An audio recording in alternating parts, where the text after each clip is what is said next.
un athlète, ce qu'il a besoin, c'est d'avoir du contrôle, de se sentir bon, puis d'avoir des gens qui le respectent, qui l'aiment, des coachs, des coéquipiers. S'il y en a un des trois qui est problématique, le contrôle, le pouvoir, la compétence, puis les liens, les relations, c'est ça qui génère le stress et l'anxiété de performance.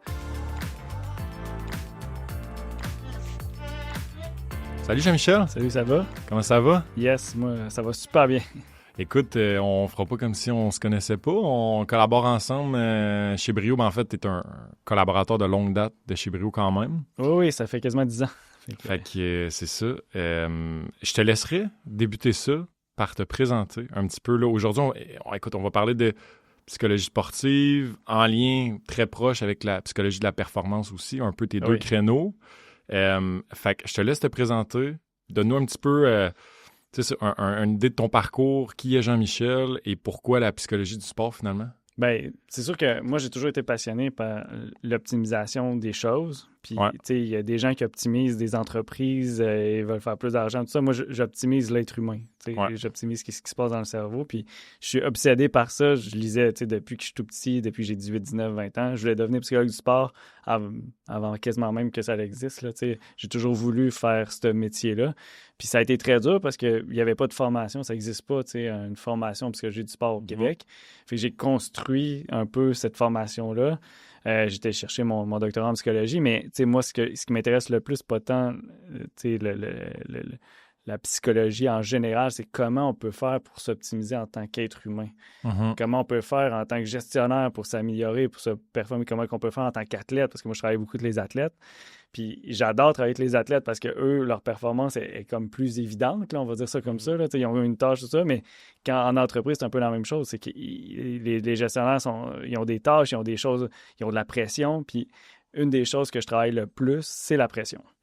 Fait que j'aime ça analyser les zones de pression, puis comment le corps puis le cerveau réagit face à la pression. Puis, tu sais, ce qui est difficile, c'est que presque tous les gens réagissent différemment.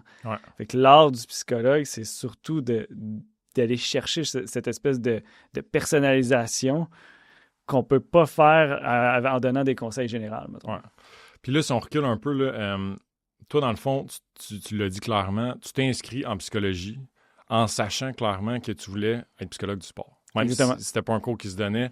Fait que, tu sais, c'était pas... La psychologie t'intéressait, mais tu avais un objectif, finalement, plus loin. Est-ce qu'à ce moment-là, c'était vraiment l'aspect sportif, donc athlète, ou tu savais qu'il allait avoir des liens à faire avec les gestionnaires, avec les professionnels? Puis... Bien, c'est parce que ce qui est drôle, c'est que j'hésitais entre le marketing puis la psychologie. Puis, tu sais, il y a beaucoup de parallèles à faire entre la psychologie puis le marketing. J'ai choisi la psychologie parce que j'ai vraiment un intérêt particulier avec le côté humain. J'aime entrer en relation. Puis oui, il y en a en marketing, mais c'est plus pour dire que cette jonction-là entre le monde des affaires et le monde de la psychologie, déjà là, j'étais déjà passionné. Puis le sport, c'est juste que ça me donne... J'ai toujours aimé... Moi, je suis un joueur. Là. Je joue au hockey, je joue au tennis, je joue à tous les jeux possibles, je joue à des jeux de société. Je suis un vrai joueur.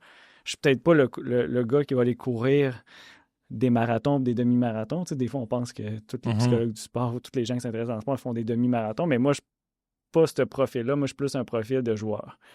Fait que je joue à tout, je m'intéresse à tous les jeux. Fait que c'est pour ça que je suis allé en psychologie, parce que moi, ce que j'aime, c'est quasiment m'amuser, jouer en travaillant. J'essaie d'inculquer ça un peu, mais tout en gardant un côté sérieux.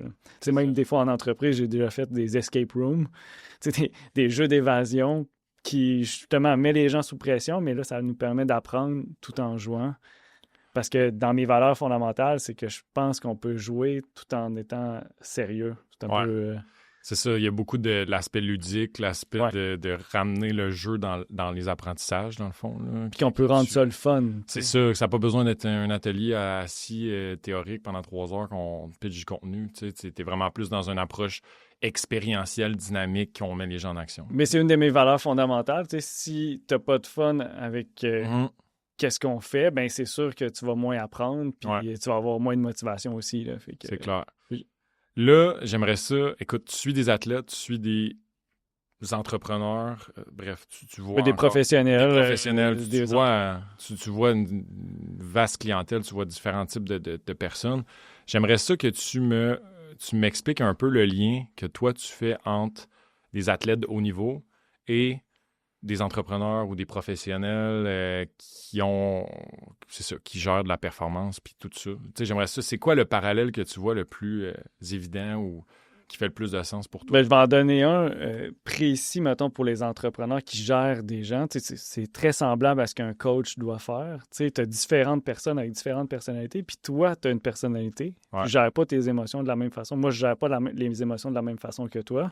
Ouais. Puis plus tu te connais, puis plus tu connais la façon de réagir sous pression de toi et de tes employés, bien, meilleur tu vas être.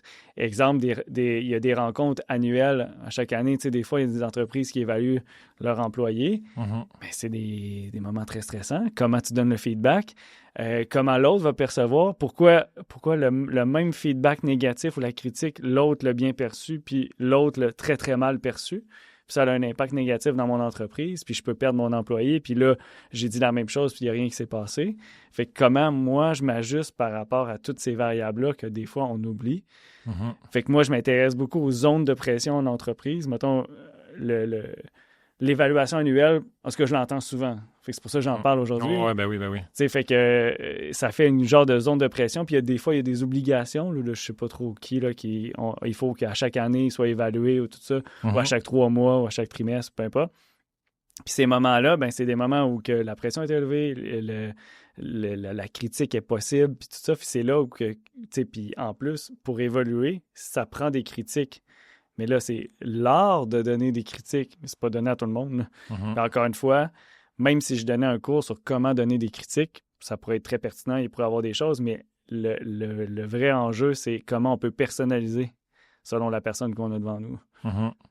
Puis, tu dirais-tu que, écoute, ma lecture de la chose, puis ce que je vois de l'externe, c'est que j'ai l'impression que la performance est de plus en plus omniprésente, où on est dans une société de plus en plus hyperactive et axée sur la performance. Toi, est-ce que dans l'évolution de ta pratique, parce que tu as l'air assez jeune, mais tu as quand même, ça fait combien de temps que tu es... ça fait 10 ans que je suis psychologue. Quand même. Quand même 15 ans que je travaille dans le domaine un peu. Là. C'est ça. Fait que as-tu vu une évolution par rapport à ça au niveau que on est plus dans la performance peut-être qu'il y a 10 ans dans nos milieux de travail, par exemple? Bien, moi, je trouve qu'il y a un mélange des deux. Là. Les gens sont un peu plus sensibles au bien-être quand même. Là, on voit quand même, surtout au niveau familial, qu'il y a des gens qui prennent beaucoup plus de temps quand il y a un nouveau-né ou des trucs comme ça. Fait que moi, je pense qu'il y a une amélioration de ce côté-là, même s'il y a toujours du travail à faire. Ouais. Puis, il y a aussi des ajouts de performance. Puis, tu sais, comme tantôt, je parlais de demi-marathon, marathon. C'est comme si avant, c'était quelques personnes faisaient des demi-marathons, mais là, c'est comme si c'est rendu une pression implicite de la société. Il faut que tu sois en forme aussi. Il faut que tu aies 35 ans, 2 enfants, que tu fasses des demi-marathons ou que tu fasses un sport de façon régulière. Alors que, oui, évidemment, c'est bon de faire du sport, mais tu sais, la performance n'est pas toujours obligatoire. Puis l'amélioration, puis être dans un mode performance, c'est pas toujours une obligation. Puis effectivement, c'est pas toujours sain. Mais des fois, ça peut être très, très bon aussi. Ouais, tu comprends? Fait que ça dépend de chaque personne. Hein, parce qu'il y a vraiment une tendance, puis ça doit être exacerbé par les réseaux sociaux et tout ça, mais comme tu dis, il y a une tendance au demi-marathon, puis à faire des trucs, justement des marathons et tout ça. Puis ça peut être positif que ça peut être aussi, tout est dans l'équilibre, on va dire, entre les deux. Bien, mettons qu'on prend un cas, tu as un entrepreneur, on va dire un gestionnaire de premier niveau, okay, que, mettons, 5-6 employés à sa charge. Ouais. Puis c'est un nouveau poste, c'est la première fois qu'il est gestionnaire. Il y a 2 jeunes enfants de 1 et 4 ans. Puis c'est à ce moment-là qu'il veut faire un marathon ou un Ironman. Ça se peut que ce soit pas le bon timing. Tu as un bébé d'1 an avec un autre de 4 ans. Je dis pas que c'est mal ou bien, puis il y a des gens qui le font, puis c'est bien correct, c'est pas ça que je veux dire, mais ça se peut que sur le plan de la pression, puis familiale, etc., ça soit pas le bon moment. Mm-hmm. Puis peut-être 3 ans plus tard, ça va être un bon moment. Mm-hmm. Fait que ajouter de la performance, des fois, c'est une question plus de timing. Ouais. Puis tu vois-tu, ça me fait penser un peu, tu sais, l'aspect pression, l'aspect performance, là, que ce soit avec des athlètes, on peut prendre un cas d'un athlète, par exemple. Est-ce que c'est quelque chose qui se développe? Est-ce que c'est quelque chose d'inné, que tu nais avec ça, avec un certain threshold ou une certaine limite, ou tu peux venir, on va dire, avec l'expérience, avec justement des consultations et tout, venir un petit peu augmenter cette limite-là que tu es capable de prendre en termes de pression? Bien, en fait, la pression... oui, ça s'améliore sur comment on va gérer la pression, mais un être humain, par définition, comme n'importe quel système, tu vois un pont, oui, il peut gérer beaucoup d'auto, mais il y a toujours une limite. Puis si certaines variables en même temps, il y a une tempête, il y a plein de monde sur le pont, je sais pas si tu comprends, il y a des fois où il y a plein de variables qui arrivent en même temps. Bien, un être humain, c'est la même chose. Hein? Ta mère peut tomber malade, après ça, toi, tu peux avoir un conflit avec ta copine ou ton copain, etc. Fait que des fois, tout arrive en même temps. Fait que si la pression vient de tout bord, de tout côté, que tu sois super capable de gérer la pression, puis même moi, être un psy qui connaît la pression, ben des fois, on peut craquer. C'est clair. Mais là, quand on craque ou quand la pression, on n'est pas capable de la gérer, mais qu'est-ce qu'on fait? C'est ça mon rôle aussi. C'est que, ben moi, j'espère que les gens que je suis, ils sont pas rendus là, mais je peux aussi aider quand ils sont rendus là. T'sais. Je comprends. C'est-à-dire qu'il y a tellement de pression qu'ils ont craqué. Là. Puis un exemple qu'on a parlé avant d'enregistrer que je trouvais vraiment intéressant. On a parlé, mettons, d'un skieur olympique. Puis en plus, les Olympiques arrivent. Fait que le timing est bon pour faire un enregistrement. J'en ai eu quand même des skieurs. Ouais, c'est ça. Fait que, tu sais, mettons, tu as un skieur qui s'installe à la gate en haut, là, donc avant de descendre, puis qui visualise et tout, et qui a une forme de pression, ou bref, tout le stress qui vient avec ça. Puis, tu as, mettons, un CPA ou un comptable qui, au mois de janvier, ben, ça doit déjà commencer. Là, oui, avec les REER, tout. Fait que, puis, tu sais, c'est deux qui voient la pile de dossiers s'empiler, tu sais.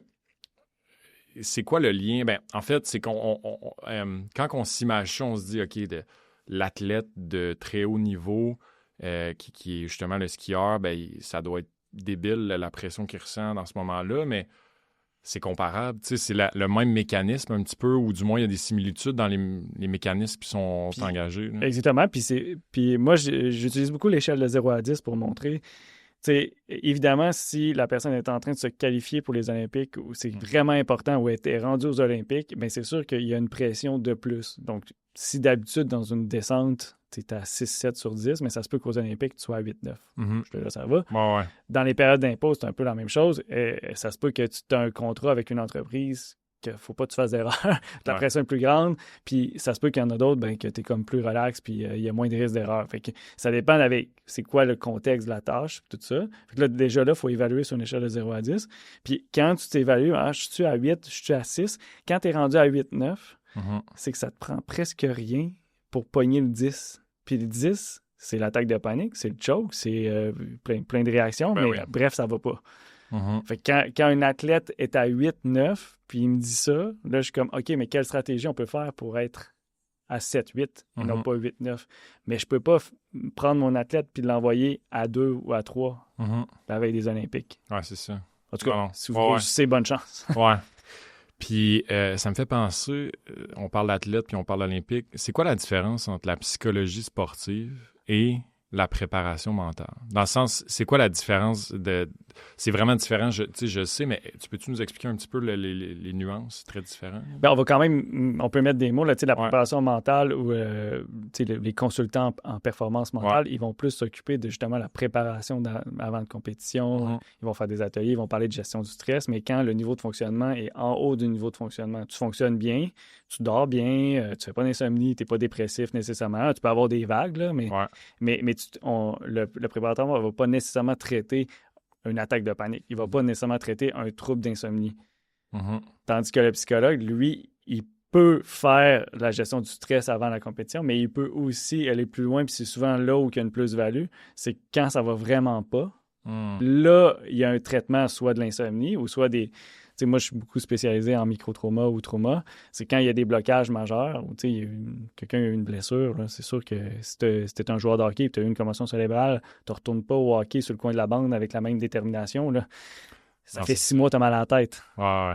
Non, ça se peut que tu aies peur d'avoir mal à la tête. Je ne sais pas si tu comprends. Ouais, exact. Il faut avoir eu une commotion pour comprendre ce que je dis. Là, quelqu'un à la maison qui nous entend, qui se dit « J'ai eu une commotion, je sais ce qu'il dit. » Quand tu n'as pas eu de commotion, mal de tête. Non, pas un mal de tête. Là, c'est 7 sur 10. Là, c'est à 9-10 pendant 6 mois.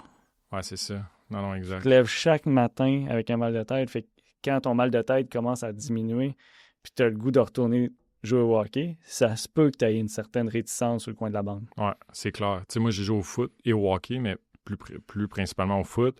Puis je me souviens que j'ai eu quand même des blessures assez majeures. Puis je me souviens que c'est au niveau de l'intensité où tu peux être beaucoup plus hésitant. Là. Tu sais, moi, c'est une blessure au tendon d'Achille. Tu sais, ça n'a pas de lien, mais la première fois que tu commences à sprinter puis genre à avoir des contacts, c'est comme... Tu y penses, hein. Tu y penses vraiment. Là. Il y a une guerre qui s'est perdue avec Achille. Ouais, fait que, le talon d'Achille, c'est quand même important. Puis c'est comme un tendon qui est quand même fragile. Là. Ouais. Un coup qui est cassé, là. C'est souvent quelque chose qui est très rare souvent. Là. Mais quand il casse, il devient fragile. Fait que non, mais c'est tout à fait normal. Mais en même temps, il y a des choses à faire pour retourner en vos jeux avec le moins possible de résistance, d'inquiétude. Oui, c'est ça. Puis c'est là où j'ai une plus-value. Exact. Le préparateur mental peut préparer des choses, justement, travailler sa gestion du stress, mais si ça reste bloqué, il fait une passe à la palette avec le psychologue. Puis moi, un coup j'ai traité les enjeux plus profonds, ben là, je leur fais une passe à la palette. Fait que vous êtes un team, dans le fond. Exactement. Complémentaire. Exactement. Okay. Puis... moi, écoute, je coach le football encore aujourd'hui. Je coach le niveau midget 3 là, dans le civil à Victoriaville. Puis je voulais savoir, toi, tu vois des jeunes comme des plus vieux.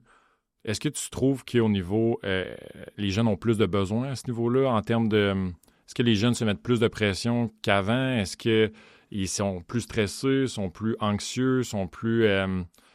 c'est ça. Je voulais savoir, tu vois-tu ça? Parce que moi, j'ai cette impression-là vraiment en tant que coach, mais c'est une impression. Je pense que le mot anxiété est surutilisé. Là. On va utiliser beaucoup « je suis anxieux », tout ça, alors que, ben oui, tu es stressé pour une game importante. C'est normal d'être stressé pour une game importante. Mais des fois, on va utiliser des mots, justement, qui font référence à une certaine pathologie ou problème de trouble anxieux, je vis de l'anxiété, tout ça. Puis des fois, c'est le cas, des fois, ça ne l'est pas. Mais l'utilisation du mot est beaucoup plus fréquente. Est-ce que la détresse, il y en a moins qu'avant ou plus? Moi, je ne suis pas prêt à dire ça. Je pense qu'il y en a toujours eu. Ouais, c'est juste que là, c'est plus...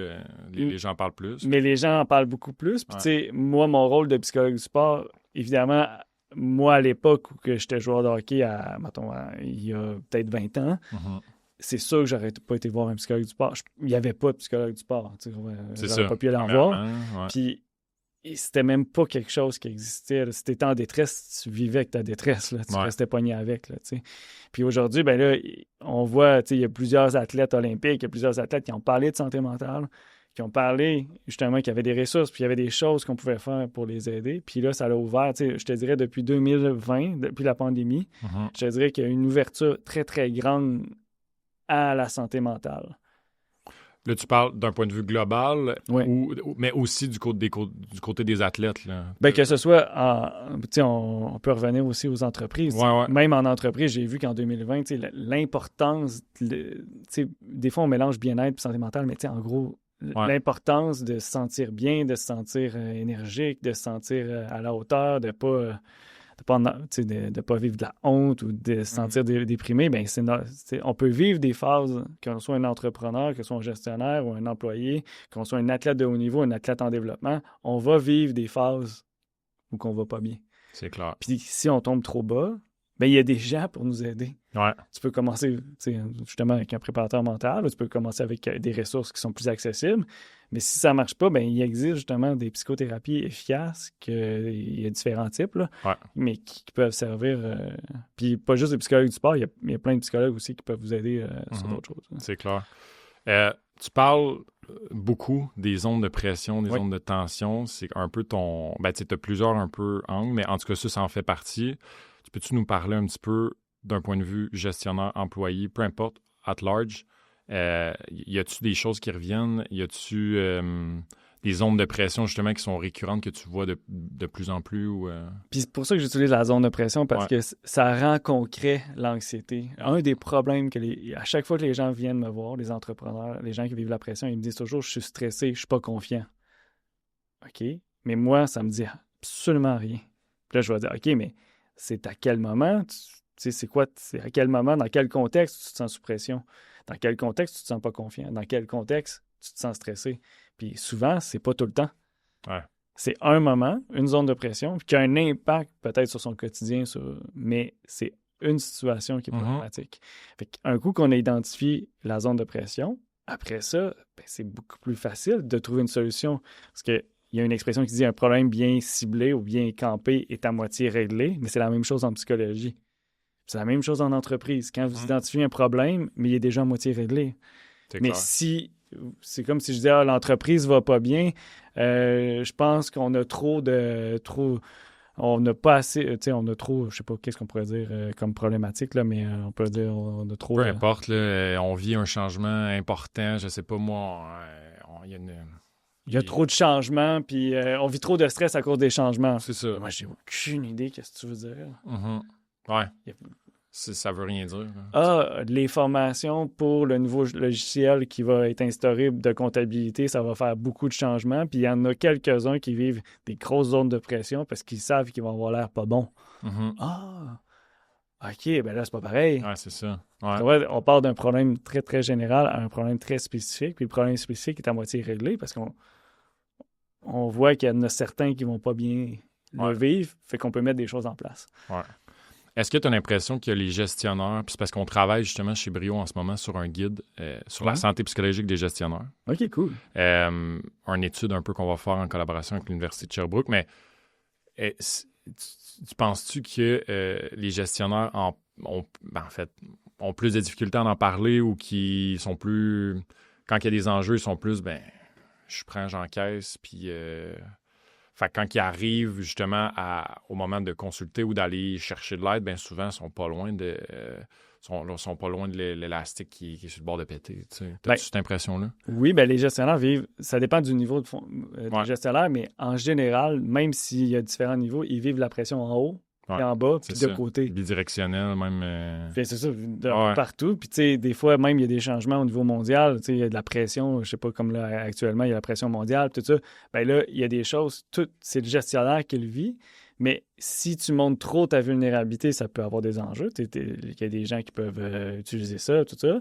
Puis si tu n'en montres pas assez, c'est un autre problème. Hein? Tu as l'air fake, tu as l'air froid, ou etc. Fait que dans l'arbre et l'écorce, là, comment je fais pour gérer ça? Mais le gestionnaire, lui, c'est souvent lui qui est pogné entre l'arbre et l'écorce.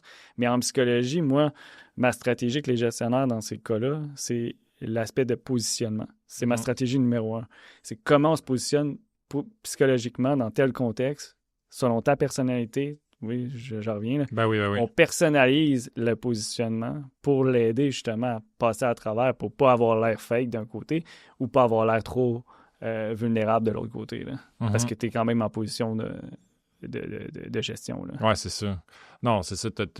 C'est vraiment un équilibre. C'est ça. C'est encore là un équilibre, puis de savoir comment doser. Puis souvent, tu peux avoir besoin de support ou de formation, ou justement de quelqu'un pour t'aider à venir identifier ces zones-là, puis où ça peut basculer d'un côté ou de l'autre. Oui, puis un exemple de positionnement, je rencontre tous mes employés, mais il y en a 2 qu'il va falloir que je me prépare plus, puis que je change de positionnement puis d'attitude parce que ces 2-là, ils ont telle problématique, et moi, je suis pas à l'aise avec ça, donc je dois... C'est un positionnement, mais ça veut pas dire que tu es obligé de tout changer ton approche, parce que 80% des autres, c'est correct. C'est ça. Non. Souvent, les coachs puis les gestionnaires, ils veulent changer leur approche, leur attitude, mais vous pouvez pas changer qui vous êtes, là. Mais quand il y a un problème, tu sais, dans un coach, là, actuellement, tu coaches, là, c'est pas toute ton équipe, le problème. Là. Non. Il y en a peut-être 2. Ouais. OK, 1, 2. Puis on commence par ces 1-2-là. Puis tu vas voir que l'équipe va bien aller. Si tu mets tout ça sur l'équipe, là, c'est là que tu vas avoir des problèmes parce qu'il y en a qui vont trouver ça injuste. Là, ouais. Puis tu sais, si je fais un peu un parallèle entre le football, parce qu'évidemment, c'est ça que je coach, mais tu sais, si je prends le corps arrière, par exemple, dans une équipe de football qui est comme on va dire le joueur, pas le joueur le plus... le plus visible, ou du moins c'est lui qui peut avoir le plus de pression, qui peut avoir l'impression d'avoir le plus de pression parce que le jeu dépend beaucoup de lui. C'est un peu la même réalité dans certaines organisations, dans les entreprises, de dire il y a souvent un joueur clé qui... il y a beaucoup de spotlight, puis ça vient aussi avec des responsabilités, ça vient avec plus de pression. On veut pas, parce que quand tu as plus de spotlight sur toi, tu veux toujours être plus performant ou être meilleur et tout ça. Fait que c'est quand même un parallèle. C'est intéressant parce que peut-être que non. Ouais.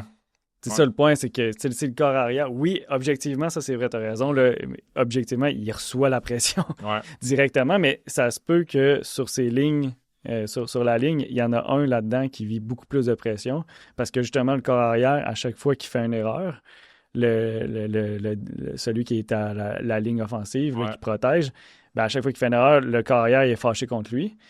Puis là, comme tu as dit, lui, il a plus de pouvoir dans l'équipe parce que c'est comme le cœur puis tout ça. Fait que là, lui, il va critiquer ou il va dire « Voyons, pourquoi tu as fait cette erreur-là? Tu l'as laissé passer ou tu l'as... » Mais la vraie pression, c'est le gars à la ligne... Qui doit bloquer en avant de lui. Qui doit bloquer avant de lui. Fait que ça se peut que l'intervention, ça soit pas avec le corps arrière, ça soit d'abord avec lui, puis que lui, on se rend compte que le corps arrière fait des erreurs au niveau de son non-verbal.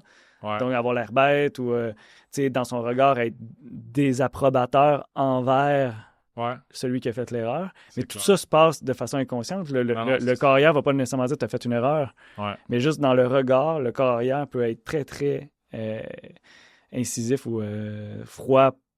Comme un gestionnaire, des fois, quand on est stressé, fatigué, certains gestionnaires vont réagir face à l'erreur, face au problème, puis tout ça, puis la personne peut se sentir sous pression. Et tu vois, ta façon d'analyser est logique, est intuitive.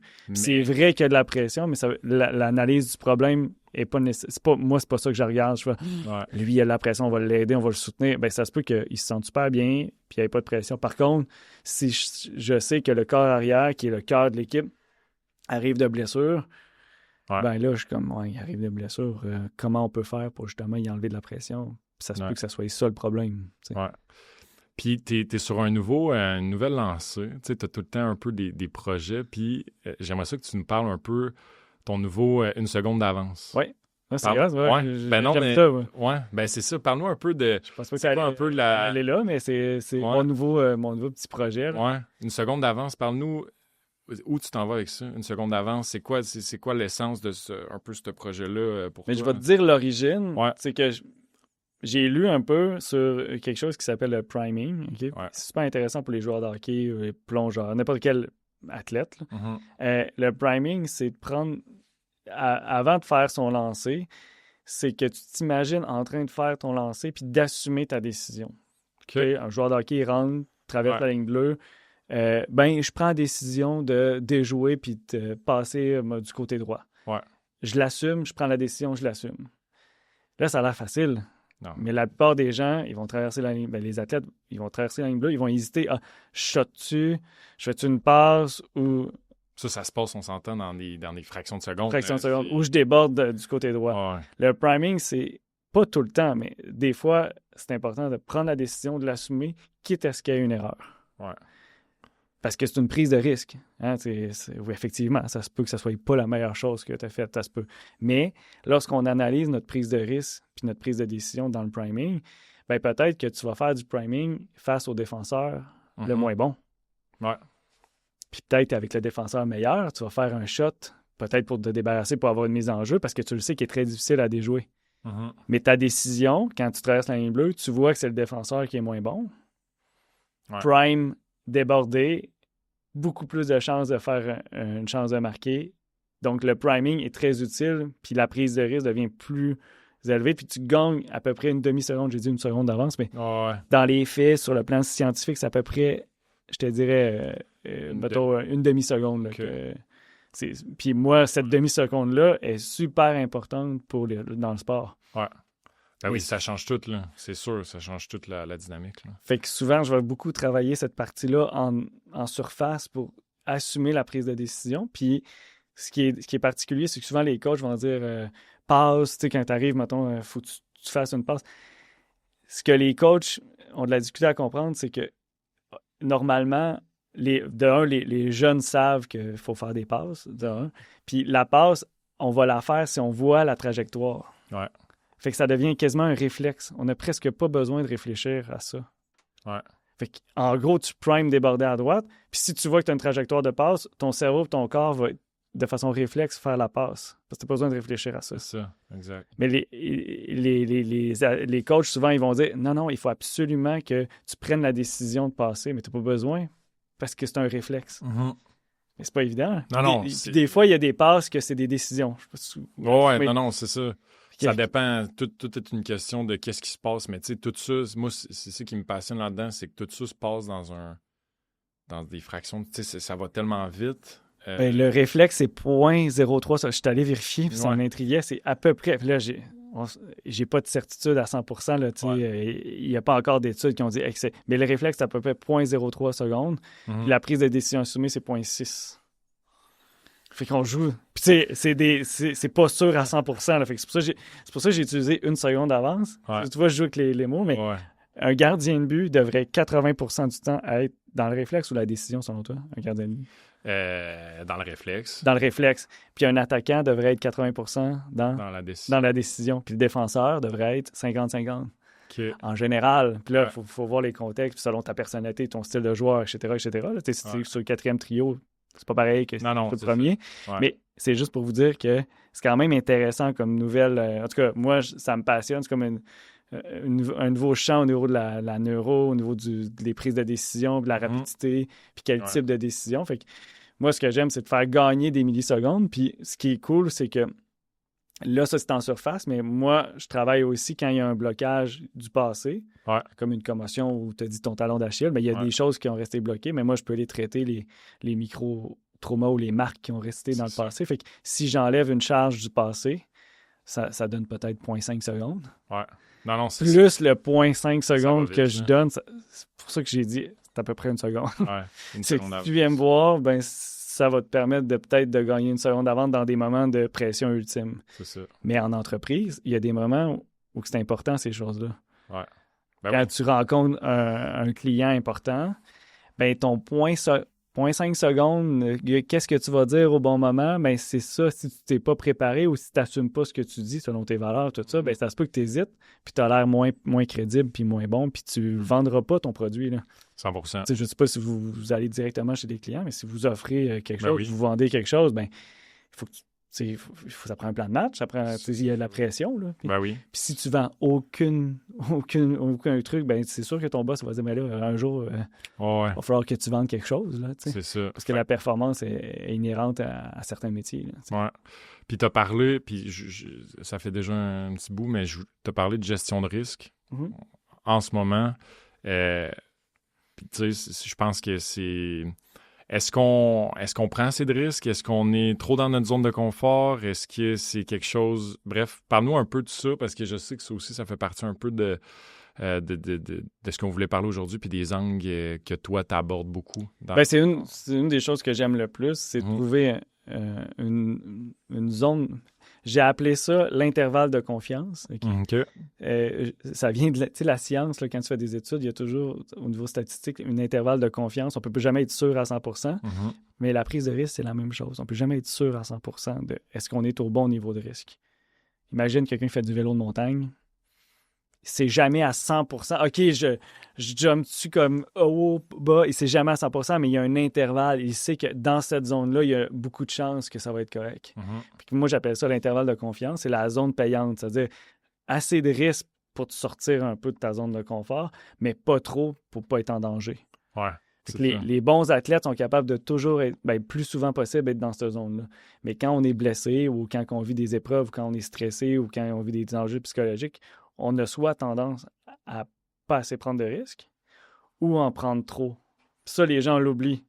J'ai des clients qui viennent me voir, ils ont eu 3 blessures particulières, ça s'est répété, puis là, ils pensent que leur vie est finie justement parce qu'ils vont toujours avoir des blessures. Ça fait 3 de suite, mettons, ils font du ski, ça fait 3 blessures.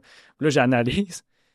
Là, t'avais quand même un pouvoir, là. T'as pris beaucoup de risques, là. Je sais pas, moi, t'es allé à Whistler, tu revenais de cette blessure-là. C'est ça, t'as pris un hélicoptère, t'es allé en haut, puis là, il me compte toute l'histoire. Je suis comme, oui, mais moi aussi, je me serais peut-être blessé. Je sais pas si tu comprends. Ouais. J'étais comme, ouais, mais là, t'as quand même pris des risques alors que t'étais même pas revenu de ta 100% de ta blessure. Puis tout ça pour être avec tes amis. Là, je suis comme, oui, ça se tient, mais je veux dire...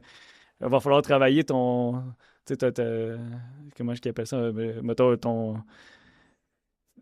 souvent le fait d'être influençable. Ouais, parce c'est que ça. Là, si t'es pas capable de dire je suis blessé, je pourrais pas aller dans l'hélicoptère à Whistler puis faire cette défense-là, je vais rester au chalet en bas parce que c'est trop risqué pour moi parce que je suis blessé. Si t'es pas capable de t'affirmer à ce moment-là, ben c'est sûr que tu te mets très à risque de te reblesser. Ouais. Il arrive dans mon bureau, ça fait 3, 4, 5 blessures qu'il y a. Fait qu'ils ont dépassé leur capacité. T'sais, c'est eux qui connaissent... Ben, pas qui connaissaient nécessairement mal leur capacité, mais qui se sont dit... Là, évidemment, le problème peut venir de différentes facettes de leur vie, là, mais qui ont dépassé leur capacité ou leur gestion de risque, dans le fond, leur limite de gestion de risque, ils l'ont dépassé, comme tu disais, ou il y en a qui vont complètement un peu... les gens, c'est plus facile, on en voit souvent du monde qui je prends plus de risque, puis je prends plus rien, j'ai été blessé, puis ça. Puis là, l'inverse, c'est plus évident, mais souvent, on oublie l'autre. Puis tu sais, ceux qui sont dans l'autre sont quand même drôles, tu sais, quand ils se rendent compte, c'est vrai que c'était pas... il aurait fallu que je réfléchisse un peu. Puis souvent, dans leur enfance, souvent, ils ont des TDA, des troubles de déficit d'attention ou des difficultés d'impulsivité. Là, ils vont faire des trucs de façon impulsive. Fait qu'ils sont beaucoup plus à risque de vivre des blessures ou des choses comme ça. Là. Mais ça se travaille. Quand tu es conscient, je dis pas qu'on peut nécessairement tout changer la personne, mais mettons, la personne que j'ai eue comme client n'est pas revenue. C'est bon signe. C'est ça, exact. On arrive bientôt à la fin. J'aimerais ça qu'on parle un petit peu de cas, de trucs que tu as vécu avec certains clients. Puis je commencerai par... Tu dois avoir quand même des histoires à succès, là, que ce soit avec des entrepreneurs, des professionnels, des athlètes, ou un peu de ton travail, ou les différents trucs qu'on a parlé très rapidement aujourd'hui ont eu vraiment un impact direct. Y a-tu quelque chose qui te vient en tête? Tu dois en avoir quelques-unes en tête. Y a-tu une procédure ou une personne? Évidemment, tu n'as pas besoin de nommer de nom, mais un cas en particulier qui t'a marqué ou plusieurs qui t'ont marqué positivement? Bien, évidemment, je ne peux pas nommer de nom, mais il y a quand même des moments que je trouve super intéressants. Puis la clé, ce que je veux dire, le principal outil du psychologue, ce que je fais, c'est de prendre le temps d'analyser le problème psychologique ou de la situation. Puis là, il y a des gens qui viennent dans mon bureau, mettons, des choses évidentes quand on l'analyse, mais sur le coup, on ne sait pas pourquoi. Un exemple en natation, un athlète en natation, son coach, il donne des conseils, en entraînement, ça va bien, il arrive en compétition, son coach, il donne les mêmes conseils, il a la même attitude en compétition, puis son énergie puis sa motivation shut down pendant la compétition. En pratique, il est au top. Là. Ça va bien. La même routine, le même... Même affaire. Son coach, il donne les mêmes conseils, même affaire. Selon vous, c'est quoi le problème? Mon Dieu, c'est-tu justement l'aspect qu'il faut... En pratique, il y a moins justement de pression parce qu'il est en entraînement ou c'est-tu un aspect... Je sais pas, là, je connais pas tant la natation. C'est-tu l'aspect qu'il y a une foule qui est là à ce moment-là ou qu'il y a des gens, tu vois, toutes les réponses que tu dis, c'est des réponses intuitives qu'on pourrait penser que c'est ça, mais c'est justement rarement la chose évidente. Parce que si c'était ça, on aurait déjà trouvé probablement une solution. C'est ça. Fait que souvent, les conseils viennent de trucs évidents. Puis dans ce cas-là, par exemple, après l'avoir écouté tout ça, je me suis rendu compte que quand il est en entraînement, les conseils de son chum, pas de son chum, les conseils de son coach... J'ai fait un lapsus. les conseils, si vous avez des conseils de vos chums, de vos blondes, c'est correct aussi, mais les conseils en entraînement, c'était correct. Mais lorsqu'il donnait des conseils en compétition, il perdait du contrôle.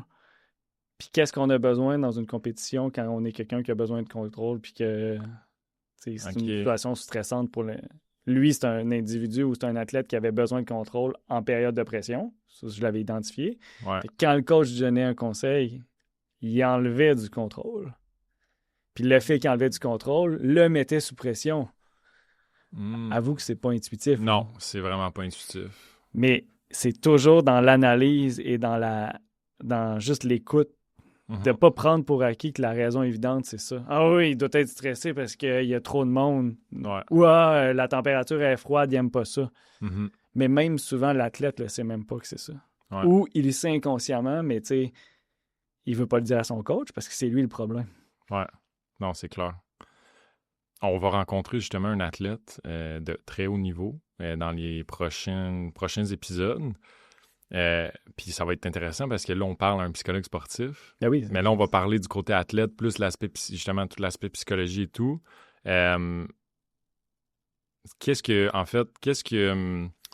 Quel conseil, toi, comme psychologue sportif, puis là, tu vas me dire chaque individu est unique et tout, là, mais bref. Oui, une réponse de psy. Ouais, c'est ça, exact. Mais, tu sais, qu'est-ce que, justement, ben, tu sais, il va probablement écouter cet épisode-là, mais bref, qu'est-ce que tu dirais à un athlète de haut niveau pour un petit conseil ou comme pour optimiser justement...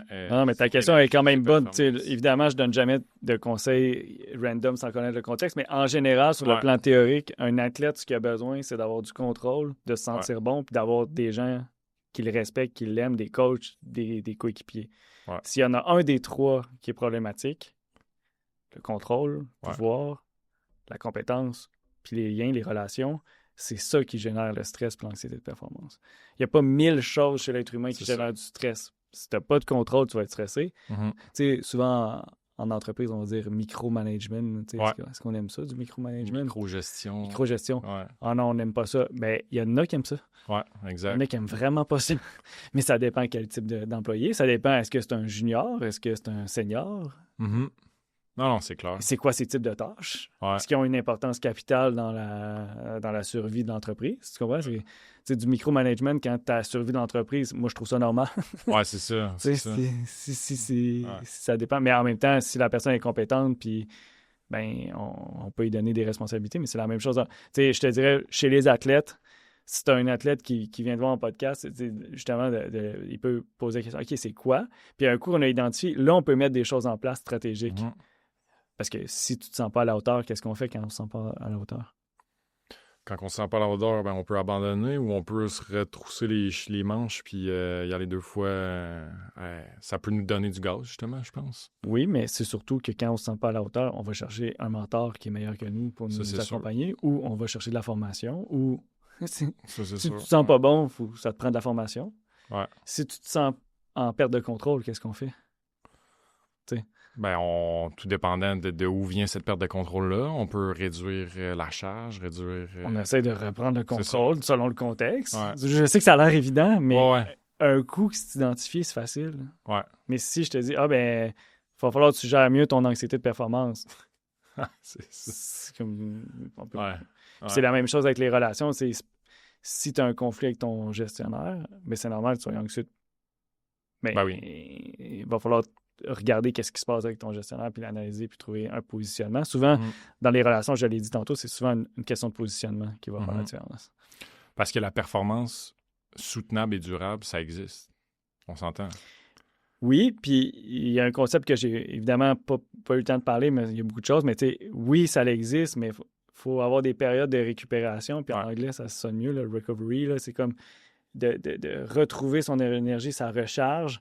Mais comme la plupart des milieux de performance, que ce soit en entreprise ou chez les athlètes, dans le sport, la recharge, la récupération, c'est pas vraiment bien équilibré, on va dire ça comme ça. Ouais, c'est ça. Fait que c'est souvent un enjeu majeur. L'équilibre à ce niveau-là, dans le sens qu'il y a trop de performance, pas assez de récupération, ce qui fait que...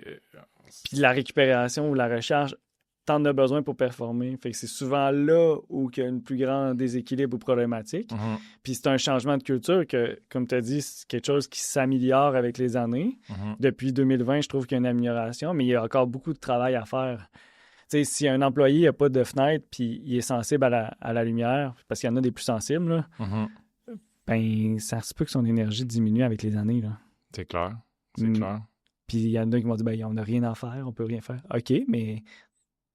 Le problème va se continuer. Ouais, je sais que ça a l'air évident. L'employé n'a pas de lumière. Ben oui, mais ça a un impact sur son énergie et sa vitalité. Puis ça fait partie de sa récupération. Ouais. Merci, Jean-Michel. Ça fait plaisir. On va se voir à notre colloque pour les gens qui vont te rencontrer en fait en personne. Tu vas avoir une conférence d'ouverture le 22 avril à Drummondville, donc pour notre 2e édition. On va aller un petit peu plus loin dans peut-être dans tout ce qu'on a parlé aujourd'hui. Là, on a effleuré tout un peu les sujets, mais tu sais, c'est ça. Ça va être une belle conférence. Je pense que les gens vont aussi vont apprendre des choses, vont repartir avec un... Tu sais, mon but de cette conférence-là, c'est vraiment de vous éveiller sur certaines choses, puis vous outiller surtout pour avoir un impact, puis travailler justement l'anxiété de performance dans le but d'augmenter vos performances, mais sans affecter votre santé, parce que si vous performez puis vous êtes malade, parce que c'est pas full inspirant, là. C'est ça. Fait que moi j'accorde, un de mes taglines, c'est performer en santé ou performer naturellement. C'est mes deux. J'aime la performance, j'y crois beaucoup, mais on peut pas se dénaturer pour performer, puis on peut pas non plus être malade. Tomber malade. Tomber malade pour performer. En tout cas, moi, je trouve que ça fait pas de sens. Puis si des gens trouvent que ça fait du sens, ben alléluia, là, c'est ça. Puis des fois, on peut avoir des périodes où on investit un peu plus ou qu'on sacrifie un peu notre sommeil ou tout ça, mais en général, il n'y a aucune raison pour sacrifier notre santé versus la performance. Ça, c'est clair. Surtout en 2026. En tout cas, selon moi, on devrait vraiment équilibrer ça parce qu'on le sait, un être humain, ça peut être fragile. Hein? Il y a beaucoup de choses qui peuvent arriver dans notre vie. Puis quelqu'un qui a sur 20 ans, 30 ans, 40 ans de carrière, il ne s'est rien passé, qui était là tous les jours, ben bravo, tu as une belle vie, mais en tout cas, j'en ai pas rencontré. Ouais. Je sais pas si vous en avez rencontré. Puis, tu sais, souvent, on rencontre des fois des jeunes de 25 ans qui disent « Moi, il m'est jamais rien arrivé. » OK, mais c'est cool, mais sur 25-30 ans, c'est quasiment impossible, c'est ça. Pas de divorce, pas de burn-out, pas de décès dans ta famille de personnes proches, pas de ci, pas de ça, pas de problème de santé. Tu sais, toutes les choses qu'on peut vivre en tant qu'être humain. Puis tu me dis que tu n'as rien eu pendant toute ta carrière, bien bravo, tu es chanceux, mais justement, touche du bois parce que la plupart des gens autour de vous vont vivre certaines épreuves dans leur vie. Puis c'est plus comment le gestionnaire, comment les gens vont réagir qui vont faire peut-être une grosse différence dans son retour à un niveau de fonctionnement plus normal. Là. Absolument. Ou en santé mentale. Merci, Jean-Michel. On se refait un enregistrement pour... on va pouvoir creuser. On pourrait avoir des cas avec des athlètes précis ou des gestionnaires plus précis. Ça me ferait plaisir de... On va refaire ça cette année ou l'année prochaine.